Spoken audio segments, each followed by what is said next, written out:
मेरे प्यारे बच्चों, आइए हम क्लास 10 का प्रायिकता का प्रोबेबिलिटी का एक प्यारा सा सवाल देखते हैं जो बहुत ही बड़ा है। देखने में तो लगेगा कि एकदम ईरान देश के जैसा है, लेकिन ये सवाल बनाने के बाद बहुत ही इजी है और बच्चे इसको देख के थोड़ा सा घबरा जाते हैं, डर जाते हैं कि इतना बड़ा सा सवाल है, ये कैसे बनेगा। हम इसको बिल्कुल ही बहुत आसानी से हल करेंगे। ये आपका क्लास 10 का एनसीईआरटी बुक का 22 नंबर सवाल है। इसमें हम लोग क्या करेंगे, सबसे पहले देखिए इसमें क्या दिया है सवाल में कि दिया है कि निम्नलिखित सारणी को पूरा कीजिए, यानी कि इसको हमको भर देना है। जो यहाँ पे रिक्त स्थान है ये सबको हमको भरना है, ठीक है। तो इसमें सवाल में कह रहा है कि दोनों पासों की संख्या का योग, यहाँ पे दोनों पासों की संख्या का योग दे दिया है और यहाँ पे उसका प्रायिकता बताना है कि तीन का योग आने का प्रायिकता कितना है, 4 योग आने का प्रायिकता कितना है, 5 योग आने का जो आपका प्रायिकता है कितना है, ठीक है। तो सबसे पहले हम लोग क्या करेंगे, जब दो को पासा को फेंका जाता है, पासा तो हमको लगता है कि आप लोग सब लोग समझते होंगे, जो वो लिड्डू होता है उसमें जो हम लोग वो खेलते हैं वही पासा होता है। तो यहाँ पे एक पासा के बारे में नहीं, दो पासा का बात हो रहा है कि दो पासों को फेंकने पर कुल परिणाम क्या होगी।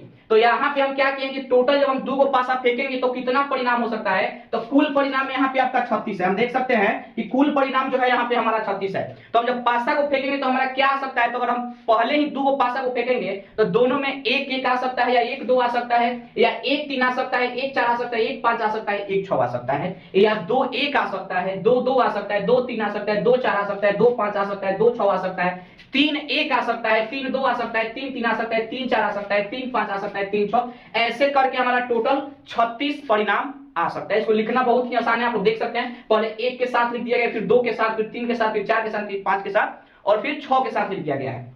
अब सवाल आता है कि जो यहाँ पे आपका 2 दिया है कि इस टोटल जब हम देखते हैं कि कुल परिणाम जो हमारा 36 है, तो कौन कौन से पासा को फेंकने पर हम जब जोड़ेंगे तो उसका योग 2 आएगा। तो यहाँ पे सवाल में कुछ दे भी दिया, जैसे यहाँ पे 1/36 दे दिया, यहाँ पे 5/36 दे दिया, यहाँ पे 1/36। तो अब देखिए यहाँ पे 2 आप लोगों को दिख रहा है सब किसी को, तो यहाँ पे कौन, ये हमारा जो परिणाम है जो एक एक है, तो यहाँ पे योग कह रहा है। तो हम क्या करेंगे, एक एक को जोड़ रहे हैं तो कितना आ रहा है, 2 आ रहा है। तो ऐसा परिणाम जो है पूरा इस 36 कुल परिणाम में, ऐसा परिणाम जो है एक ही है, एक ही बार ऐसे पासा को फेंका जाएगा, इसको जोड़ने पर 2 आएगा। इसलिए कुल परिणाम सबको पता है कि प्रायिकता कैसे निकाला जाता है, कुल परिणाम नीचे रहता है और अनुकूल परिणाम ऊपर रहता है। तो कुल परिणाम 36 है, अब मात्र एक ही ऐसा पासा है जिसको फेंकने पर एक एक आएगा एक ही बार, और इसको हम जोड़ेंगे तो 2 आएगा। इसलिए यहाँ पे हमारा 1/36। और आगे देखते हैं और सवाल आगे क्लियर होते जाएगा। यहाँ पे हमारा 3 है, यहाँ पे 3 है, तो कितनी पासा को हम जोड़े, कितनी पासा को जोड़े कि हमारा 3 है। तो हम एक यहाँ पे देख सकते हैं कि एक हमारा ये हो गया कि अगर हम इसको जोड़ते हैं 2 1 को, तो 2 1 को जोड़ेंगे तो 3 आएगा, फिर इसको भी हम जोड़ेंगे तो हमारा 3 आएगा, यानी हमारा एक यहाँ पे एगो ये हो गया, एगो ये हो गया, यानी 2 को ऐसा परिणाम है जिसको जोड़ने पर 3 आ सकता है। तो यहाँ पे हम लिख देंगे 2/36। फिर यहाँ पे हम देखेंगे कि कितना ऐसा परिणाम है जिसको जोड़ने पर 4 आएगा। तो देख सकते हैं यहाँ पे हमारा एक ये हो गया, 3 1 4 होगा।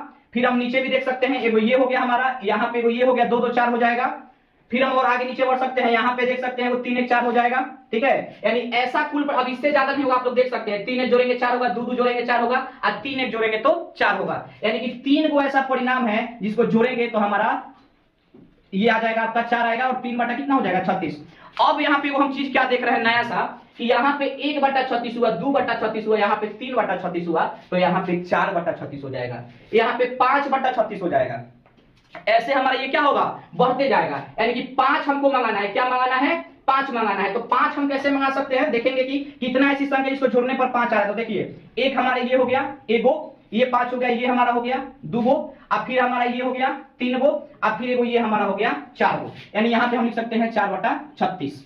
यहाँ पे आप लोग कमेंट भी कर सकते हैं कि आप लोग को ये सवाल समझ में आ रहा है कि नहीं आ रहा है। तो यही देखिए 4 1 5 हो गया, 3 2 5 हो गया, 3 2 5 हो गया, 4 1 5, यानी कुल 4 परिणाम ऐसा है जिसको जोड़ने पर हमारा 5 आ रहा है। तो यहाँ पे हो गया 4/36। अब 6 हमको देखना है, तो देखिए 6 यहाँ पे एगो ये हो गया, 5 1 6 हो जाएगा। अब फिर यहाँ पे हो गया 4 2 6 हो गया, फिर यहाँ पे हमारा 3 3 6 हो गया, फिर यहाँ पे हमारा 4 2 6 हो गया, फिर यहाँ पे हमारा 5 1 6 हो गया। तो हम देख रहे हैं कई हो जाते हैं, 1 2 3 4 5 को परिणाम हो जा रहा है, यानी हमारा यहाँ पे 5/36 हो जाएगा। अब कितनी ऐसी संख्या है जिसको जोड़ने पर 7 आएगी, तो हम देख सकते हैं। तो यहाँ हमारा 6 1 7 हो गया, फिर यहाँ पे हमारा 5 2 7 हो गया, फिर यहाँ पे हमारा 4 3 7, फिर यहाँ पे भी 4 3 7, और यहाँ पे 5 2 7, यहाँ पे 6 1 7, यानी कि कई को कुल परिणाम हो गया। तो 1 2 3 4 5 6 को कुल परिणाम हो गया, यानी 6/36। अब यहाँ पे हम क्या देख रहे हैं कि हमारे 1/36 हुआ, 2/36 हुआ, 3/36 हुआ, 4/36 हुआ, 5/36 हुआ, 6/36 हुआ। 6/36 के बाद यहाँ पे घट रहा है, 5/36 हो जा रहा है, यानी इससे ये पता चल रहा है कि 6/36 के बाद संख्या घट रही है। तो यहाँ पे हमारा हो जाएगा 4/36, यहाँ पे हमारा हो जाएगा 3/36 और यहाँ पे हमारा हो जाएगा 2/36 और यहाँ पे हमारा हो गया 1/36, यानी कुल हम इसको भर दिए। यानी कि यहाँ पे हमारा 9 जो है, इसमें हम देखेंगे तो टोटल 4 वो ऐसी संख्या होगी जिसको जोड़ने पर 9 आता होगा, टोटल 3 वो ऐसी संख्या होगी जिसको जोड़ने पर 10 आता होगा, और टोटल 2 वो ऐसी संख्या होगी जिसको जोड़ने पर 11 आता होगा, और टोटल एक वो ऐसी संख्या होगी जिसको जोड़ने पर 12 आता होगा। तो सिर्फ ये वाला आपका संख्या है, 6 जोड़ेंगे तो हमारा 12 आ जाएगा, सिर्फ यही, और किसी भी संख्या को हम जोड़ेंगे तो 12 नहीं आएगा। जो दूसरा सवाल है इसको थोड़ा सा हम लोग देखेंगे कि एक विद्यार्थी यह तर्क देता है कि कुल परिणाम 11 है। कुल परिणाम कितना है? 11 है। तो ये बोल रहा है कि क्या प्रत्येक की प्रायिकता 1/11 होगी, यानी कि कुल जो यहाँ पे 2 से लेके 12 तक जो हम परिणाम देख रहे हैं कुल 11 हुआ है, क्योंकि एक इसमें नहीं है। तो एक विद्यार्थी कह रहा है क्या प्रत्येक का जो प्रायिकता होगी 1/11 होगी, 1/11 यानी कि 2 आने की प्रायिकता 1/11, 3 आने की प्रायिकता 1/11। तो ये सवाल में ये दे रहा है कि बताइए कि ये कथन सत्य है कि असत्य है। तो ये जो कथन है असत्य है, यहाँ पे हम लिख सकते हैं कि यह कथन असत्य है। अब क्यों यहाँ पे असत्य है कि हम यहाँ पे लिख सकते हैं कि यहाँ जो परिणाम है लिख सकते हैं, तर्क बोल रहा है कि सवाल में बोल रहा है कि आप तर्क दीजिए कि क्यों यह असत्य है। तो यहाँ पे हम तर्क यही दे सकते हैं कि